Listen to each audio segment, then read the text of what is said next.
จริงจังกับเจ้าอิลีก็คิดว่าเจ้าสิมีหัวใจให้กันเคยเห็นหักที่ดีก็มีแต่ในฝันแต่ความจริงนั่นก็มีแต่พังเปิดใจยอมรับเอาเจ้าเข้ามาบอกขึ้นว่าสิเสียน้ำตาเสียเวลาให้เจ้าป่านนี้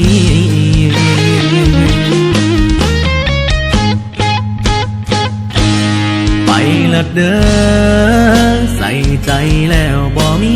ค่าไปละเด้อใส่ใจแล้วได้อยู่คือมา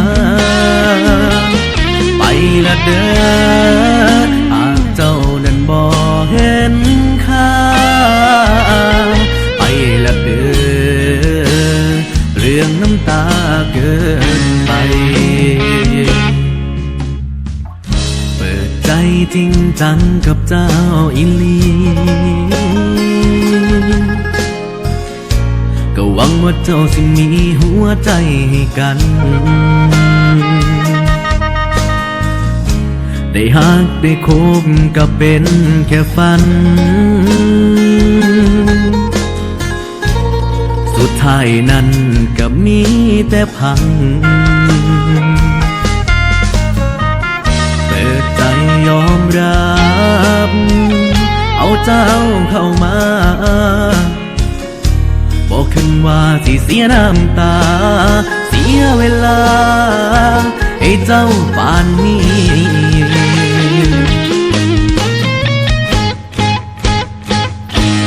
ไปละเด้อใส่ใจแล้วบ่มี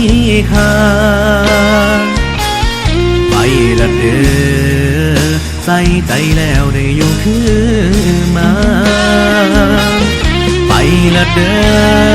อหากเจ้านั้นบ่เห็นค่าไปละเด้อเรื่องน้ำตาเกินไป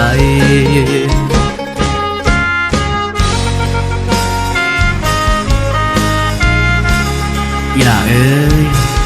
ในเมื่ออ้ายอยู่แล้วเจ้าบ่สนใจอ้ายก็ขอลาก่อน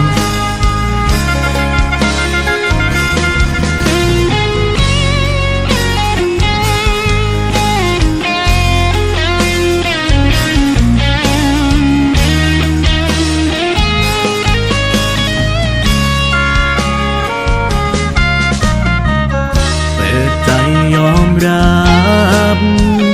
เอาเจ้าเข้ามาบอกขึ้นว่าสิเสียน้ำตาเสียเวลาให้เจ้าป่านนี้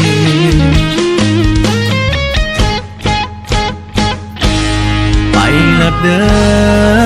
ใส่ใจแล้วบ่มีค่า